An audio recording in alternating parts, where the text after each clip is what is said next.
जय हिंद दोस्तों, नमस्कार।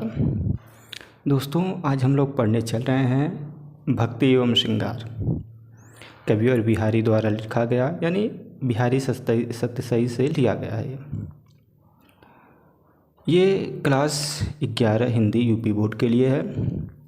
और सबसे जो इम्पोर्टेंट बात है ये है कि इस वीडियो के बाद आपको भक्ति एवं श्रृंगार मतलब जितना कठिन लगता है उसमें सबसे सरल टॉपिक में से ये हो जाएगा आपके लिए।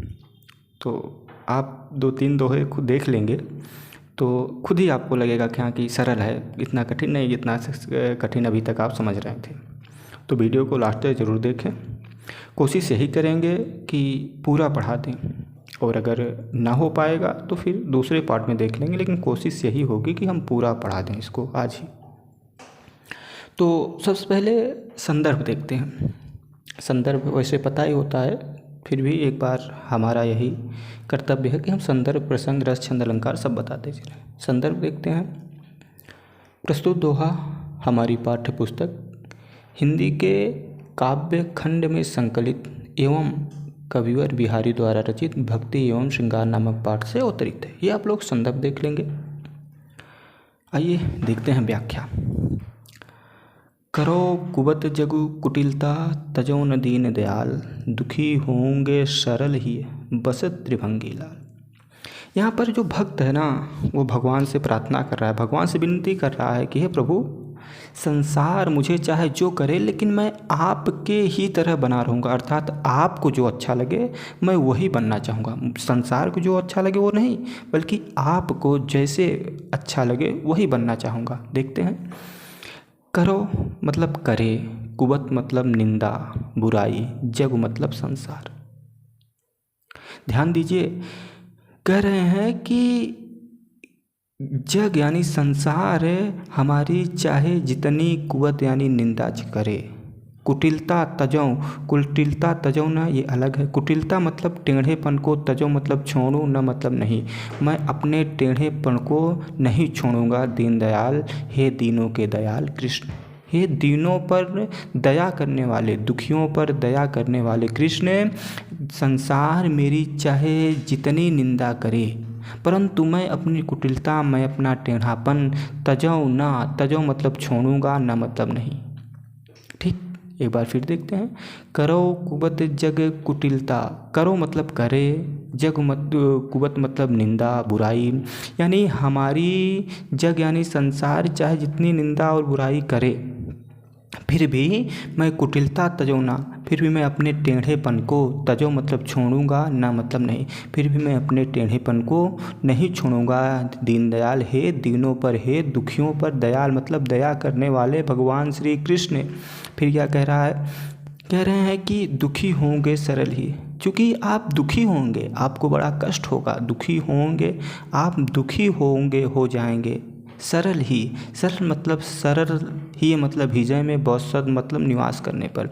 आप दुखी होंगे सरल हृदय में निवास करने पर त्रिभंगी लाल, क्योंकि आप खुद ही त्रिभंगी लाल हैं, खुद ही आप टेढ़े हैं। और जब आप टेढ़े हैं तो आप सरल हृदय में कैसे आ सकते हैं?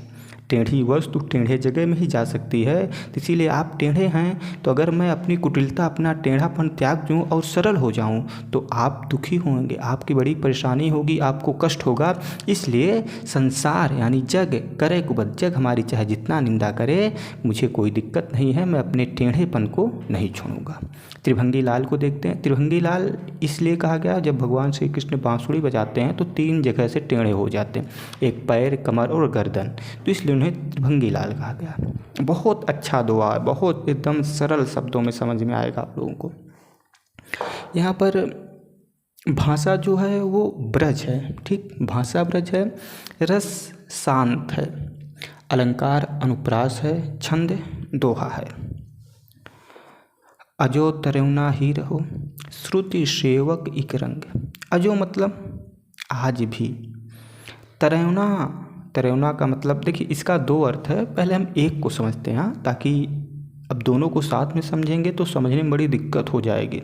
एक को समझेंगे फिर एक के बाद दूसरा समझेंगे, बड़े आसान शब्दों में। अजो तरुणा, अजो मतलब आज भी, तरुणा मतलब कान का आभूषण ही रहो, आज भी कान, तरुणा का अर्थ होता है कान का आभूषण। अजो मतलब आज भी कान का आभूषण ही रहो। श्रुति मतलब कानों की, सेवत मतलब सेवा करने पर, इक रंग मतलब लगातार या एक समान। ठीक, आज भी कान का आभूषण ही रहा, मतलब कोई पदोन्नत नहीं हुई। लगातार कानों की सेवा करने पर भी आज भी कान का आभूषण ही रह गया। परंतु नाक बास बेसर लहो। नाक यानी नाक में बास मतलब निवास करने वाला, बेसर मतलब जो आभूषण होता है उसे बेसर कहते हैं। यानी फिर भी जो नाक में निवास करने वाला बेसर है, लहो मतलब प्राप्त कर लिया है। बस मुक्तन के संग, यानी वो मुक्तन मतलब मोक्तियों के संग मतलब साथ होने पर वह अपना स्थान नाक में प्राप्त कर लिया है। यानी जो बेसर है वह मोतियों के संग, कान का जो आभूषण तरुणा था वो आज भी कानों की सेवा करने पर एक समान तरुणा ही रहा, मतलब वो वही रह गया। लेकिन जो बेसर है, जो नाक का आभूषण है, वह लहो मतलब प्राप्त कर लिया है। मुक्तन संग, बस मतलब रहकर, मुक्तन मतलब मोतियों के संग में रहकर वह नाक का आभूषण हो गया है। ठीक, अच्छा, नाक का, कान का यहाँ पर क्यों, नाक के यहाँ पर क्यों अच्छी बताई जा रही है? क्योंकि आदमी कहते हैं ना नाक है, नाक कट गई, नाक ये है, नाक से इज्जत वगैरह वगैरह, तो ही बात यहाँ पे कही जा रही। बहुत अच्छे समझ में आ गया होगा। देखिए दूसरा अर्थ इसका हम लोग देखते हैं तो ये होता है कि अजय तरुणा ही रहो। अजय मतलब आज तक, तरुणा मतलब तरना, जैसे मोक्ष प्राप्त करना ना, कहते नहीं कि भाई आज तक मोक्ष नहीं प्राप्त हुआ, तो अजय तरुणा ही रहो, आज तक मोक्ष नहीं प्राप्त हुआ। श्रुति मतलब वेदों की, सेवत मतलब सेवा करने पर, इक्रम मतलब हमेशा। हमेशा जो लोग वेदों की सेवा करते रहे उन्हें आज तक, यानी वेद पढ़ते रहे, आप ऐसा सरल शब्दों में समझिए, कोई दिक्कत नहीं है।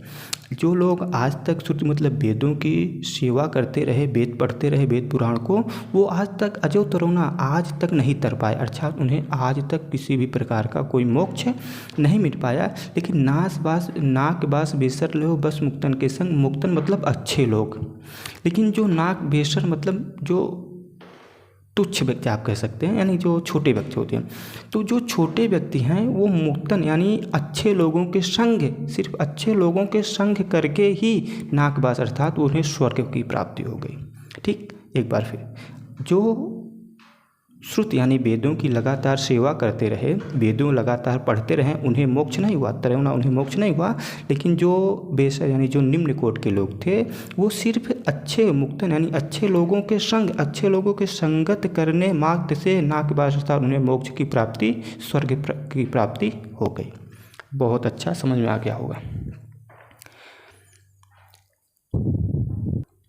देखिए यहाँ पर भाषा ब्रज ही है, रस शांत ही दिख रहा है।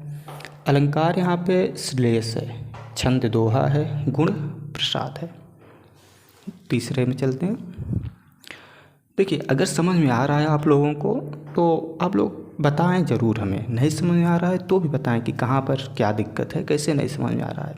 ठीक, बाकी जो आपका काम है वो आप अपना काम करिए, जो मेरा काम है मैं अपना काम कर रहा हूँ। आपका काम क्या है आपको खुद ही पता है, आपको क्या करना है। मकराकृत गोपाल के सोहत कुंडल कान, धर्यो मानो ही ये घर समरो, ढेवरी लसत निशान। देखिए मकराकृत यानी मकर के समान, मकर आकृत हो जाएगा, इसको अलग करेंगे तो ये अ, जो आ की मात्रा है वो अ हो जाएगा। तो मकर आकृत यानी मछली के समान आकृत आकार के, गोपाल यानी भगवान श्री कृष्ण के कान में कुंडल, सोहत मतलब बहुत ही सुशोभित, बहुत ही सुंदर लग रहा है। मछली के आकार का कुंडल कान में बहुत ही सुशोभित हो रहा है, किसके? गोपाल के, अर्थात भगवान श्री कृष्ण के।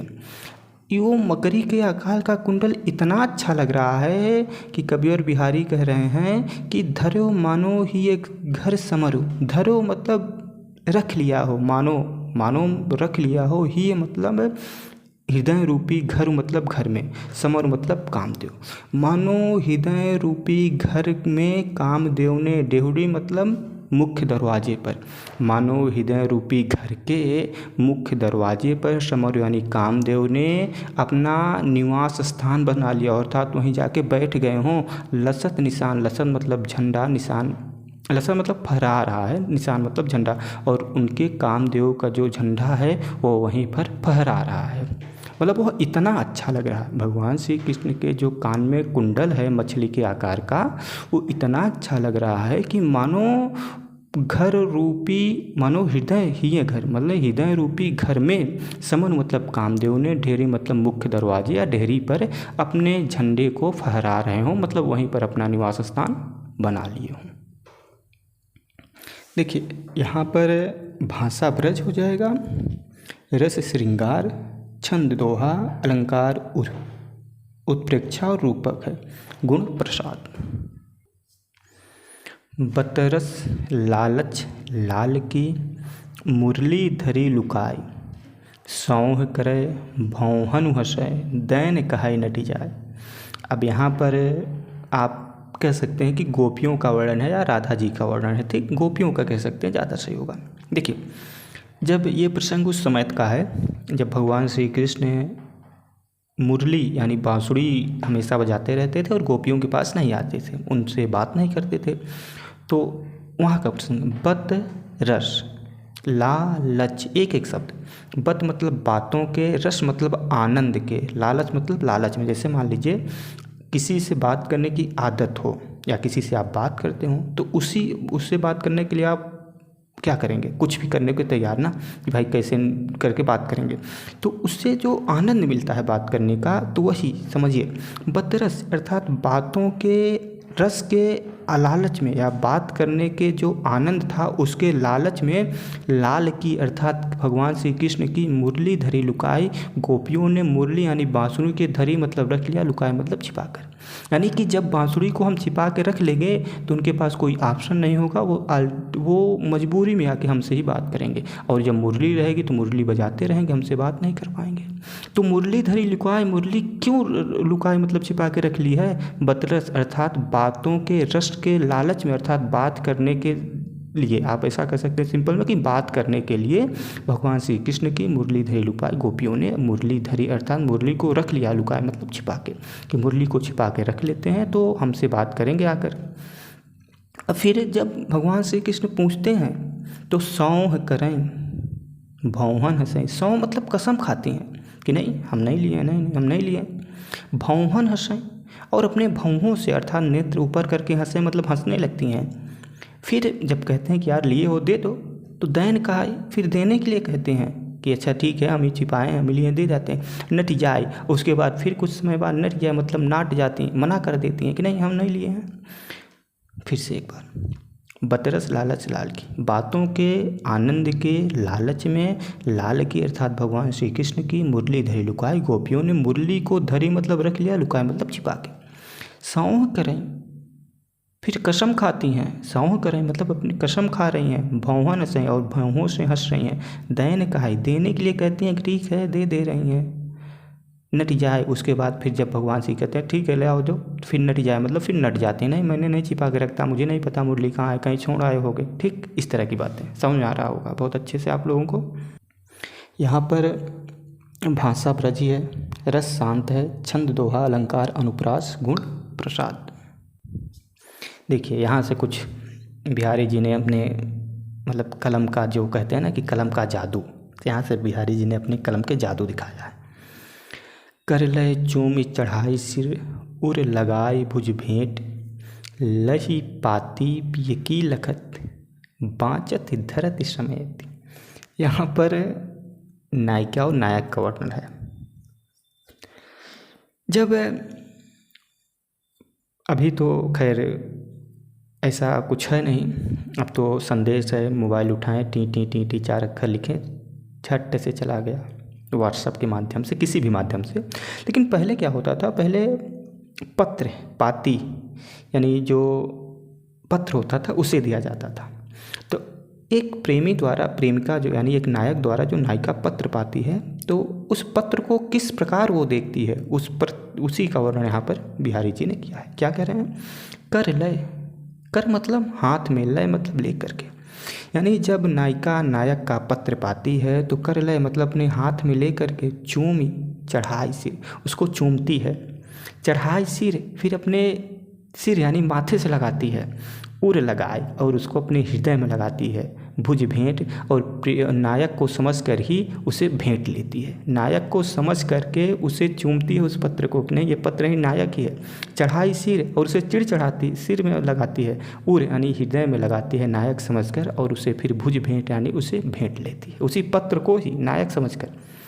लही पाती पी की लखत, लही पाती यानी जब पाती मानी पत्र, पी की लखत, पी की पाती लही मतलब जब प्राप्त करती है, लखत मतलब फिर उसको देखती है किस प्रकार की, जैसे प्रिय को देखती थी, जैसे नायक को देखती है, उस पाती उस पत्र को भी उसी प्रकार देख रही है। बाँचत, उसके बाद उसको लास्ट में क्या करती है, पढ़ रही है, यानी पढ़ने का काम पहले करना चाहिए, तो पढ़ लास्ट में रही। फिर से लही पाती पी की लखत, यानी उस जब पाती यानी जब पत्र को पाती है तो उसे लखत मतलब देखती है। बाँचत, फिर उसे बाँचती है यानी पढ़ती है कि क्या लिखा है। धरत समेट, और उसके बाद जब पढ़ लेती है तो धरत मतलब रखती है, समेट मतलब समेट कर, फिर उसको समेट कर रख लेती है। ठीक। भाषा ब्रज, रस श्रृंगार, अलंकार अनुप्रास, गुण प्रसाद, छंद तो दोहा ही है। अंग अंग नग जगमत दीप, जगमगत दीप शिखा सी दें, दिया बढ़ाए हूँ रहो बढ़ो जा रहोगे। क्या बात है बिहारी जी। अंग अंग नग जगमग दीप शिखा सी दें। एक नायिका जब मतलब सजती है तो वह इतना सज जाती है, देह मतलब अपने शरीर में, अंग अंग नग पूरे अंग में नग लगा लेती है। नग मतलब जैसे चमकता, जो चमकने वाला नग है उसको पूरे देह पूरे अंग में, पूरे शरीर में, पूरे देह के शरीर में अंग यानी कि अंग अंग पूरे अंग अंग में नग लगा देगी। जगमग दीप शिखा सी, और वह जगमगा ऐसा रहे दीप शिखा यानी दीप के शिखा के समान वह जगमगा रही है। कहाँ, उसकी देह दीपक के समान जगमगा रही है, जैसे चमक रही है, चारों तरफ जिधर चल रही है उधर चमक ही रही है। नायिका अपने पूरे अंग में, पूरे शरीर में इस प्रकार नग लगाती है कि उसकी जो शरीर है वह दीप की भांति, दीपक की भांति जगमगा रही है, जिधर चलते उधर जगमगा रहा है। और इतना जगमगा रहा है, बिहारी जी कह रहे हैं, भाई हम तो नहीं कह रहे हैं, बिहारी जी कह रहे हैं कि दिया बढ़ायो हूँ रहूँ, कि अगर उस समय दिया मतलब दीपक बढ़ाओ मतलब बंद कर दिया जाए, यानी किसी जिस कमरे में वो है उस कमरे का दीपक बंद कर दिया जाए, लाइट आप समझ लीजिए आज के समय में कि लाइट बंद कर दिया जाए तो बढ़े उजाला गेह, तो पूरे गेह पूरे घर में ही उसके अंग की वजह से मतलब उसके नग की वजह से उजाला मतलब प्रकाश हो जाता है।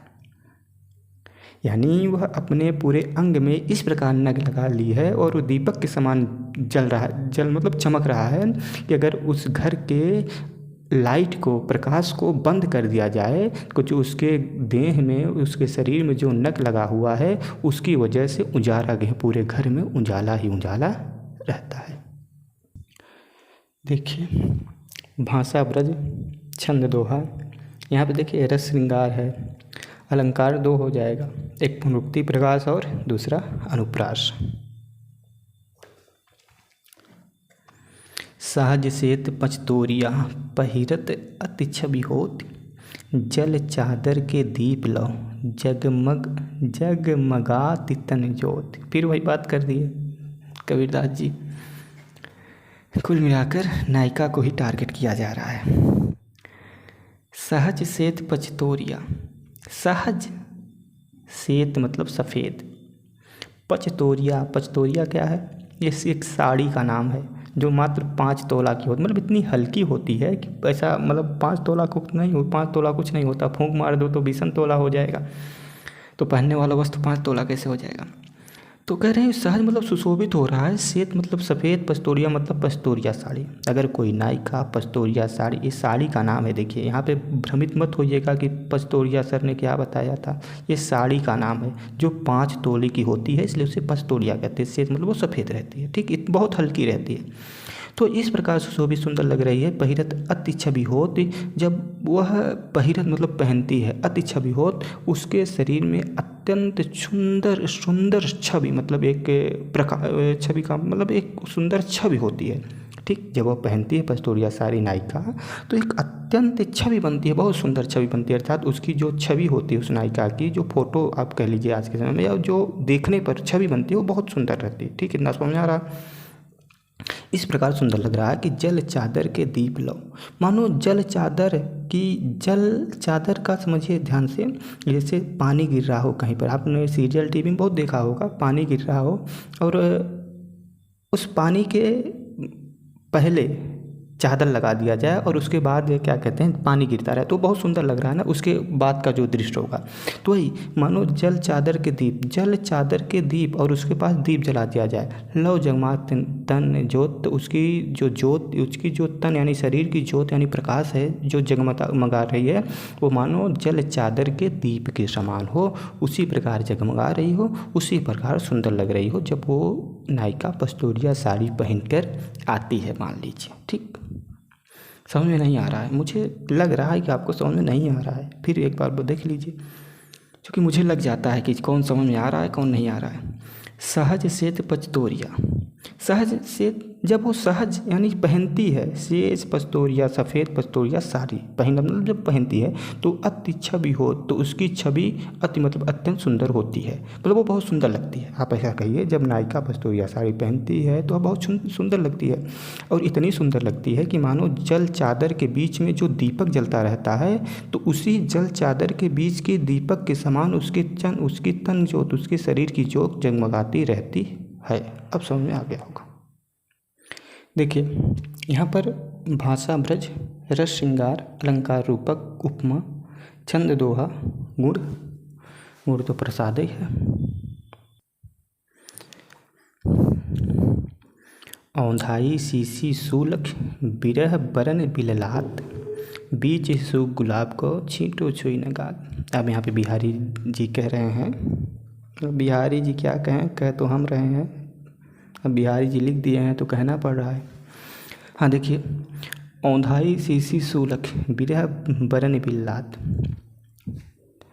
बिरह, इसको देखिए पहले यहाँ से, बिरह में के वजह से बिललात यानी एक बिलखती हुई नायिका, नायक के विरह की वजह से बिलखती हुई नायिका के ऊपर औंधाई सीसी सूलक, गुलाब जल की शीशी औंधा दी गई। सूलक बहुत अच्छे से देख कर कहीं इधर उधर न पड़ जाए, पड़े उसी के ऊपर। मतलब वो विरह में इतनी जल रही है, इतनी ज़्यादा विरह में वो जल रही है कि उसे ठंडक प्रदान करने के लिए पूरी की पूरी गुलाब जल की शीशी उसके ऊपर औंधा दी गई, अर्थात उलेट दी गई। आप ऐसा समझ लीजिए ना, उलट दी गई, जो भी आप अपने शब्दों में समझिए, हमारे शब्दों में नहीं, आपके शब्दों में जो समझ में आ रहा हो। औंधाई शीशी सूलक, शीशी औंधा दी गई, सूलक मतलब अच्छे प्रकार से उसको देख करके, बिरह बरन बिल्लाद, बिरह की वजह के विरह में जलते हुए, और बिल्लाद मतलब बिलखते हुए नायिका पर, बीच यीशु गुलाब को, यानी उसका विरह इतना ज़्यादा बता रहे हैं कि इतना ज़्यादा वो विरह में जल रही थी कि जो गुलाब जल की शीशी औंधा दी गई थी, बीच ही सूख गुलाब को, वह बीच में ही सूख गया। छींटो सुई नगात, और उस गुलाब जल की बूंद की एक छींट भी छुई नगात, गात मतलब शरीर में, छुई मतलब छू नहीं गया, उसकी गुलाब जल की बूंद की एक भी छींट उसके शरीर में नहीं छू गया, अर्थात वह पहले से ही ऊपर से ही भाप बन के उड़ गया। ठीक, अब आपको अच्छे समझाते हैं, समझ आ रहा है लेकिन फिर भी अच्छे समझाते हैं। जैसे देखिए उदाहरण के तौर पे, मान लीजिए कहीं आग जल रही हो, ठीक, और आग की लपट इतनी भयंकर हो तो आप ऊपर से कोई चीज़ डालिए, पानी, और पानी मतलब इतनी ज़्यादा आग की लपट हो कि पानी जो है आग में ना पड़ के बीच में जैसे ही आग के समीप आए वह भाप बन के उड़ जाए। तो उसी प्रकार जो नायिका थी वह विरह में इतनी ज़्यादा मतलब व्याकुल थी, जो गुलाब जल की शीशी उसके ऊपर औंधाई गई थी, उस गुलाब जल की शीशी की एक छींट अर्थात एक बूंद भी उसके शरीर पे नहीं गई, वो बीच से ही क्या हुआ, सूख गया अर्थात उड़ गया, इतनी ज़्यादा वह विरह में व्याकुल थी। ठीक, यहाँ पर भाषा ब्रज, रस शांत है, अलंकार, अनुप्रास, गुण प्रसाद। देखिए, कर बिरह ऐसी तऊ गैल न छाड़त नीच, दीन हूँ चश्मा चखन चाहे लहे न मीच। अब यहाँ पर कबीरदास जी बड़ा भयंकर वर्णन कर रहे हैं कह रहे हैं कि करी बिरह ऐसी, यानी नायिका को बिरह अर्थात बिरह ने ऐसी बना दिया, नायिका को बिरह ने इस प्रकार बना दिया, तव गैल न छोड़ो नीच, यानी इतनी पतली बना दिया, इतनी कमज़ोर बन गया। तव मतलब फिर भी, गैल मतलब उसका रास्ता, न मतलब नहीं, छोड़ा मतलब छोड़ा, नीच मतलब नीच, यानी वह बिरह में नायिका इतनी ज़्यादा परेशान हो गई, इतनी ज़्यादा पतली हो गई है। तो मतलब फिर भी गैल मतलब रास्ता, न मतलब नहीं, छाड़ो मतलब छाड़ा, नीच मतलब नीच, यानी वह नीच जो बिरह है वो इतना ज़्यादा परेशान करने पर भी, इतना ज़्यादा पतली मतलब करने मतलब कुल गति करने पर भी वह रास्ता नहीं छोड़ रहा है, बार बार आ रहा है। ठीक, मानी और ज़्यादा परेशान करने की कोशिश। दीने हो चश्मा लखा चाहो न मीच, मीच मतलब मौत, और जो मौत है वह दीनों, वह वह चश्मा लगा करके, चखन मतलब अपनी नेत्रों पर चश्मा लगा करके, दीनों मतलब दिया है, मौत ने अपने नेत्रों पे चश्मा लगा कर ढूंढ रहा है किसको, उस बिरहणी को, अर्थात उस स्त्री को, चाहो नमीच, लेकिन फिर भी वह उसे ढूंढ नहीं पा रहा है। वह इतनी ज़्यादा पतली हो गई बिरह में, वह इतनी ज़्यादा पतली हो गई है कि जो मीच यानी जो मौत है, मृत्यु है, आप समझ लीजिए, वह चश्मा लगा के ढूंढ रहा है, फिर भी नहीं मिल रहा है। यानी चश्मा लगाने का मतलब यह है कि छोटी से छोटी वस्तु भी चश्मा लगा के ढूंढने पर मिल जाएगी ना, लेकिन वह इतनी ज़्यादा पतली हो गई है कि चश्मा लगा के ढूंढने पर भी नहीं मिल पा रही है। ठीक, पिए के ध्यान गही गही रही हुए वह नारी, आप आरसी लख रिझत रिझवार, ये मोस्ट इम्पॉर्टेंट लगा लीजिए यहाँ। पिए के ध्यान गही गही, यानी जो नायिका है वह पिए मतलब प्रीतम के, ध्यान मतलब ध्यान में, गही गही मतलब लगी रही। देखिए ध्यान से सुनिए, पिए के ध्यान गही गही, जो नायिका है वो अपने प्रिय अर्थात नायक के ध्यान में गही गही मतलब लगी हुई रही, वही है नारी, और वह नारी जो है अर्थात जो नायिका जो है वही हो गई, अर्थात प्रीतम ही हो गई। जिसे कहते हैं ना कि इतना ज़्यादा खो गया कि मुझे याद ही नहीं कि तुम हो या मैं हूँ। तो जो नायिका है वह नायक के ध्यान में इतनी ज़्यादा मग्न है, वह नायिका यानी अपने आप को ही नायक समझ बैठी।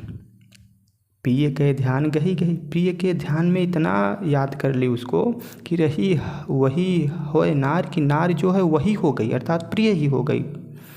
आप ही आरसी, और आप यानी अपने अपने को ही, आरसी मतलब दर्पण में, लख मतलब देख करके, और अपने को ही दर्पण में देख करके। अच्छा, यहाँ पे समझ नहीं आ रहा हो कि अपने को दर्पण में कैसे देखेगी, क्योंकि पिए के ध्यान गही गही, ये समझिए तब ये समझ आएगा।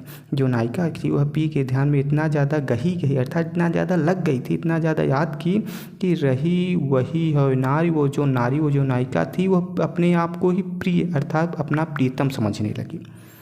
नायिका अपने प्रिय को इतना ध्यान दी, इतना याद की, अर्थात इतना लगी हुई थी, वह अपने आप को ही नायिका समझने लगी, अपना प्रिय समझने लगी। और जब अपने आप को अपना प्रिय समझने लगी तो आप ही आरसी, तो अपने आप को ही अपना प्रीतम समझकर, आरसी मतलब दर्पण में लगी मतलब देख रही है कि भाई हम प्रीतम को देख रहे हैं, अपने आप को नहीं देख रहे हैं। तो आप ही आरसी अपने को ही, आरसी मतलब दर्पण में लगे मतलब देख करके, रीझत रिझवार, रीझत मतलब खुश हो रही है, ये प्रीतम जैसे प्रीतम को देख के खुश हो रही है, तो उसी प्रकार अपने को दर्पण में देख के बड़ी खुश हो रही, रिझवार, और उसे भी खुश कर मतलब रीझा रिझवार, कभी खुश हो रही कभी गुस्सा हो रही, जिसे नाक से सामने मतलब जो करता है उसी प्रकार। रिझत रिझवार मतलब आप कहते हैं मुग्ध हो जाना, रिझत मतलब खुश हो रही है, रिझवार मतलब मुग्ध हो जा रही, जैसे प्रीतम को देखकर खुश होती थी और उस पर मुग्ध हो जाती थी, उसी प्रकार अपने को ही देखकर, क्योंकि अपने आप को ही प्रीतम मान बैठी है, इसलिए अपने को ही देखकर वह दर्पण यानी शीशे में बड़े खुश हो रही है। जोग जुगत सिखाई सबे मानो महामुनि मैन, चाहत पी अद्वैत का कानन सेवत नयन। देखिए कितना हो गया है, आधे घंटे का हो गया हमें लगभग, तो 1 घंटे लग ही ना जाए ऐसा लग रहा है। 1 मिनट। जोग जुगत सिखाई सबे, जोग जुगत मतलब मिलने के सारे ढंग, सारे तरीके, सिखाए सभी सिखा दिए गए हैं। कि भाई कब बोलना है, कहाँ पे देखना है, कहाँ पे मुस्कुराना है, ये सब सारे जितने भी प्रकार के योग युक्ति हैं सभी सिखाए गए। मानो महामुनि मैन मतलब कामदेव, मानो कामदेव ने खुद आकर के नायक नायिका को मिलने के सभी योग युग सिखा दिए हैं। भाई कब बोलना है, कब देखना है, कब हंसना है, कब नहीं हंसना है। अचाहत प्रिय अद्वैता, अचाहत मतलब चाहते हैं, प्रिय अद्वैता यानी प्रिय से मिलकर, अद्वैता मतलब एक हो जाना, ठीक, मिलकर एक हो जाने को अद्वैता कहते हैं। और इस प्रकार चाहते हैं कि प्रिय से मिलकर के ही एक हो जाएं, अद्वैता मतलब एक हो जाएं। कानन सेवत नयन, कानन मतलब कानून, कानन मतलब कान, सेवत मतलब फैल गए हैं, नयन मतलब नेत्र तक, और उन लोगों के जो कान है वो नेत्रों तक फैल, मतलब कोई भी बात हो अच्छे, आप ऐसा समझ लीजिए। अच्छा इसका तो अर्थ समझ नहीं पाए होंगे, ऐसे समझिए कोई भी बात हो बड़े आसानी से सोच और समझ लेते हैं। कानन सेवत नयन, और नेत्र कानों तक फैल गए हैं, इसका मतलब ये होगा कि नेत्र कानों तक फैल गए हैं, ठीक। तो फिर हम यही कहेंगे कि एक बार इसको आप रिपीट कर लीजिए, और किताब से, ज़रूर नहीं है कि 4 बार वीडियो देखिए, समझ में आ गया होगा। मैं 2 बार 3 बार रिपीट कर दिया हूँ बहुत अच्छे से। और फिर अगले पार्ट में बनाते हैं ताकि ज़्यादा ना हो, लंबा हो। तब तक आप लोग पढ़ते रहिए, एकदम अच्छे से मस्त रहिए।